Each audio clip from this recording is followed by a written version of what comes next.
Oi pessoal, sejam bem-vindos à 11ª videoaula de Cálculo 3 e nessa videoaula nós vamos ver sobre superfícies parametrizadas. Mas antes de ver como parametrizar uma superfície, vamos só dar uma relembradinha, vamos só ver um resuminho do que seria uma superfície. Até então, a gente mexeu muito com curvas e elas geralmente variavam com base no tempo. Então, por exemplo, uma curva, ela começava aqui, ela poderia fazer um caminho e vir até essa parte daqui, por exemplo. Que curva poderia ser essa? Vou inventar uma curva aleatória aqui, só para pegar como exemplo. Vamos pegar a curva t, 2t e t ao cubo. Uma curva em 3D, por exemplo. As curvas, geralmente a gente estava escrevendo dessa forma daqui. Ou se a gente fosse parametrizar ela, a gente poderia colocar x é igual a t, a coordenada y vai ser igual a 2t e a coordenada z é igual a t ao cubo. Então isso aqui seria uma curva parametrizada. Mas observe que o que? Só tem uma variável aqui, só tem o t. O que isso quer dizer? Que ela não vai passar de uma coisa que tem uma dimensão só. Às vezes pode confundir que o que? Ela tem 3 coordenadas aqui, né? Então ela teria 3 dimensões. Não.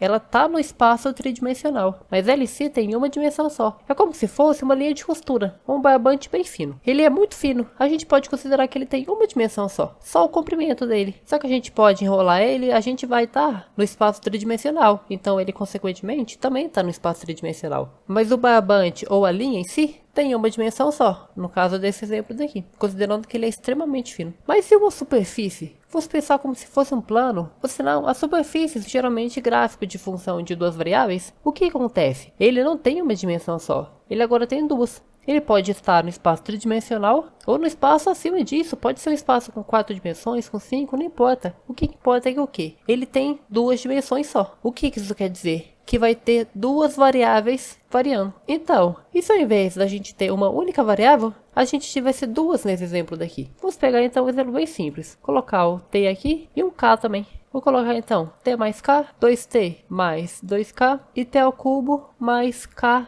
ao cubo. O que está acontecendo aqui agora? Eu só repeti o t e fiz a mesma coisa para o k. O mesmo exemplo que estava ali acima. Mas o que está acontecendo agora? A gente tem duas variáveis aqui. O t é uma variável, vai estar variando de menos infinito até infinito, por exemplo. Pode ser qualquer número. E o k também. Ele é outra variável, outra coisa que está variando. O que acontece aqui agora? Isso daqui não vai ser uma linha. Isso daqui vai ser como se fosse um plano completo. Vai ser uma área que vai ser totalmente preenchida. E é isso daqui que seria uma superfície. Fazendo no GeoGebra, a gente vai ter uma superfície desse jeito daqui, ó. Observa que aqui eu só substitui as letras. Ao invés de chamar as variáveis de t e k, eu chamei de y e x. E fazendo então a superfície aqui, olha aqui que eu obtive. Algo que está em 2D aqui. Observa que ele é fino como se fosse um papel. Ele só tem duas dimensões, mas ele está no espaço tridimensional. Tipo uma folha de papel mesmo. Uma folha de papel é 2D. A gente pode considerar que ela é 2D, principalmente se for uma folha muito fininha. Mas essa folha, ela está no nosso mundo tridimensional. Então é algo 2D que está no mundo em 3D. O que é o caso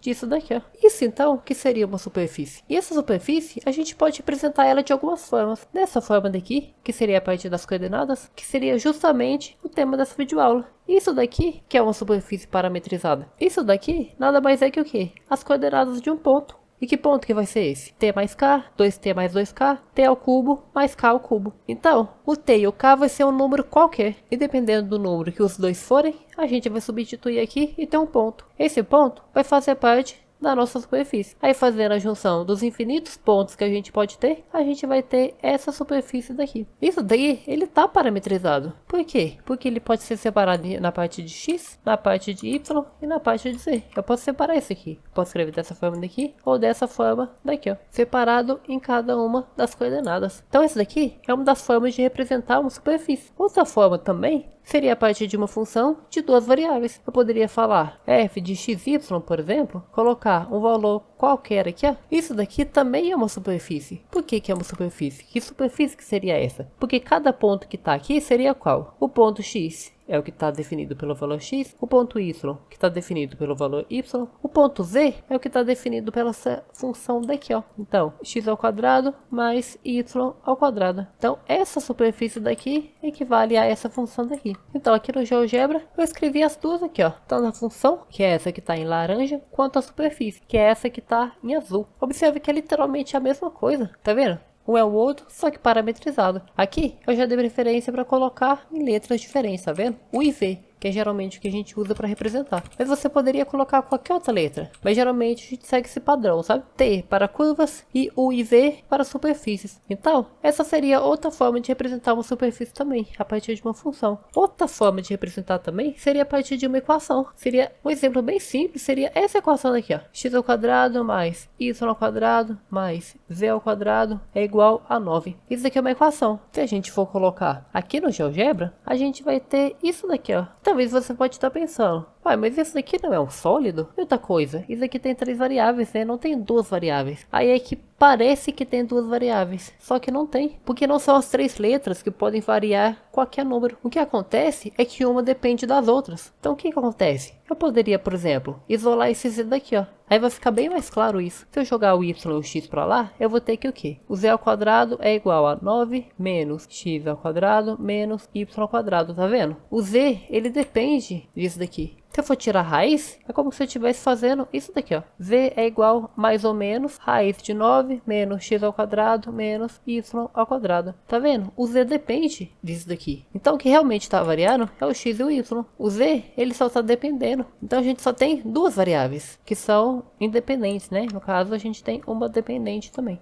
Mas o que realmente vale são as variáveis independentes. E agora, talvez a primeira pergunta que a gente tenha gerado, né? Isso daqui não é um negócio em 3D? Porque se isso daqui é uma superfície, o que acontece é que ele tinha que ter 2 dimensões, não é? Mas ele tá tendo 2 dimensões. Olha aqui que interessante. Se eu for dar um zoom aqui, ó, eu vou ver que o quê? A parte de dentro dele é oca, tá vendo? É como se fosse só superfície, como se fosse tipo um balão. Só tem a parte de fora, a parte de dentro não existe. E a parte de fora é fininha. É como se fosse 2D, como se fosse um papel que tá cobrindo ela. Então com essa equação daqui, a gente realmente está criando algo em 2D. Que seria o quê? Essa superfície dessa esfera daqui. Essa superfície esférica, né? E se eu quiser parametrizar isso aqui, basta usar as coordenadas esféricas e eu consigo parametrizar isso aqui. Que no caso ficaria dessa forma daqui, ó. O x, o y e o z valeriam esses valores aqui. 3, que no caso é o raio, né? Raiz do 9, porque aqui tá o raio ao quadrado, vezes seno de φ, vezes cosseno de θ. O y, quase a mesma coisa, só que a diferença é que ele vai ter 2 seno, enquanto o z, ele vai ter apenas um cosseno. Então, essa parametrização daqui que ficaria. Se eu fosse colocar isso aqui no formato das coordenadas, né, como se fosse um vetor ou um ponto, ficaria dessa forma daqui, ó. E agora, eu acho que ficou mais claro que só tem 2 variáveis isso aqui, né? Porque agora a gente consegue ver de fato que só tem 2 coisas que tá variando, que seria o φ e o θ. Então, se a gente for colocar isso aqui numa função vetorial, por exemplo, ela só teria 2 variáveis. Então, não mais. Essa aula daqui é mais para esclarecer o que seria os superfícies, o que seria uma superfície parametrizada, formas da gente poder escrever uma superfície, porque isso é essencial para as próximas videoaulas que a gente vai começar a ver integrais para calcular essa área, para calcular a integral de superfície. Então, essa foi a videoaula, espero que tenha dado para entender tudo. Qualquer dúvida, deixe nos comentários e até a próxima videoaula.